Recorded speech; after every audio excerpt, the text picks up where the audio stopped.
سیدنا امیر حمزہ رضی اللہ تعالیٰ عنہ بدر کے اندر گئے.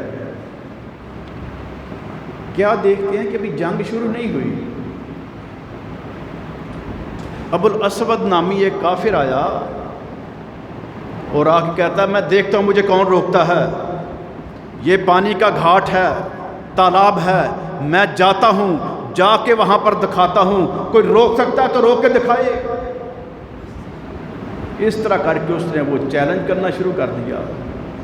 سیدنا امیر حمزہ رضی اللہ تعالیٰ نے تھوڑی دیر تو دیکھا کہ اب اس کے بارے میں کہ پیارے پیغمبر علیہ السلام خصوصی حکم دے کہ اب اس کو مارنا ہے یا چھوڑنا ہے یا گرفتار کرنا ہے، کیا کرنا ہے. جب دیکھا کہ نبی مکرم علیہ السلام خاموش ہیں، آپ آگے بڑھے اور اس کو پیچھے دھکیلا.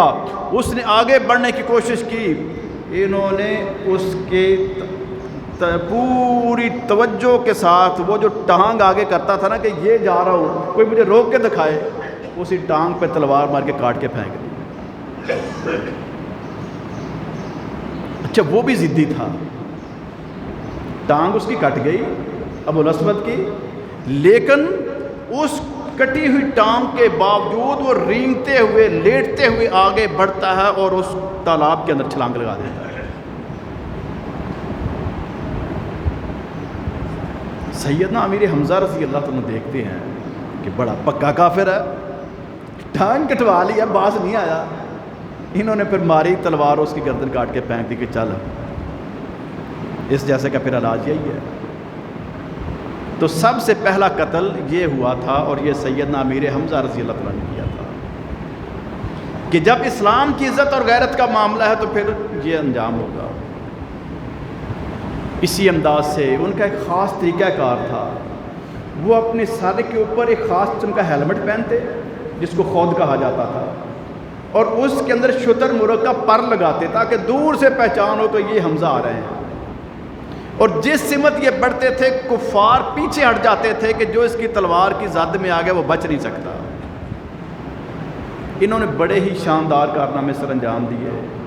ہر مارکے کے اندر پیارے پیغمبر علیہ السلام کے ساتھ رہے، مارکہ ابوا کے اندر بھی یہ ساتھ تھے. پھر جب غزوہ احد ہوا شوال میں 3 ہجری میں، یہ اس وقت بھی پیارے پیغمبر علیہ السلام کے ساتھ تھے. اور نبی رحمت علیہ السلام نے جب سوال کیا کہ کیا پروگرام ہے، کیسے مقابلہ کرنا ہے،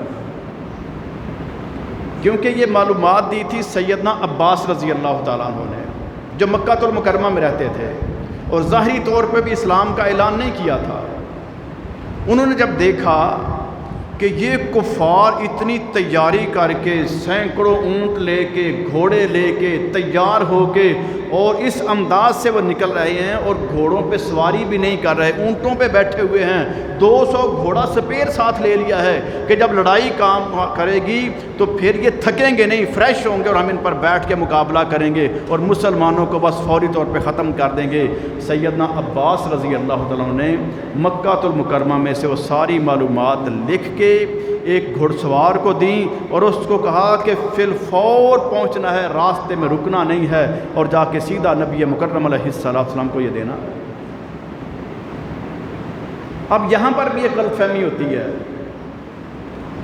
عمومی طور پہ سمجھا یہ جاتا ہے کہ وہ جو غازی عباس علمدار کا تذکرہ ہوتا ہے شاید وہ یہی عباس ہے، حالانکہ یہ پیارے پیغمبر علیہ السلام کے چچا عباس ہیں. یہ 3-4 سال بڑے تھے پیارے پیغمبر علیہ السلام سے.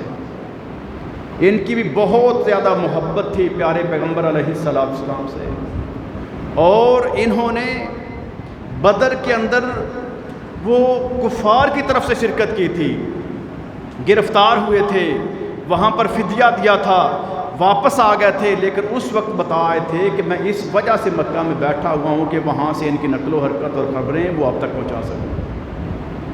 تو وہ انہوں نے حق ادا کر دیا. اگر وہ معلومات نہ دیتے اور اچانک کفار مدینے پہ چڑھائی کر دیتے تو ہو سکتا ہے کہ نقصان کر جاتے. نبی مکرم علیہ السلام قباء میں بیٹھے تھے، وہاں جب وہ نمائندے نے آ کے لیٹر دیا، آپ نے وہ سنا اور فی الفور مدینہ طیبہ میں اپنے خاص جانساروں کو اکٹھا کیا اور اپنا پہرا لگا دیا، بیرونی راستوں کے اوپر جو دروازے تھے مین وہاں پر پہرے دار بٹھا دیے اور تیاری کر کے نکلے۔ جب سیدنا امیر حمزہ رضی اللہ تعالیٰ عنہ کو نبی رحمت علیہ الصلوۃ والسلام نے مشاورت کے لیے بلایا کہ اب مقابلہ کرنا ہے تو کیا صورتحال ہے؟ فرمایا اللہ کی قسم میں تو پہلے ہی منتظر تھا کہ میری تلوار اپنے جوہر دکھائے، اور میں اب مدینے سے نکلتے ہوئے اس وقت تک کچھ نہیں کھاؤں پیوں گا، روزہ رکھوں گا رب کی رضا کے لیے جب تک اپنی تلوار کے ساتھ کفار کو کاٹ نہیں لیتا۔ اتنی زیادہ محبت اسلام کی اور اتنی زیادہ نفرت اور عداوت کفر کی، حالانکہ وہ بھی تو رشتہ دار تھے نا، جو مکے سے آئے تھے وہ رشتہ دار تھے،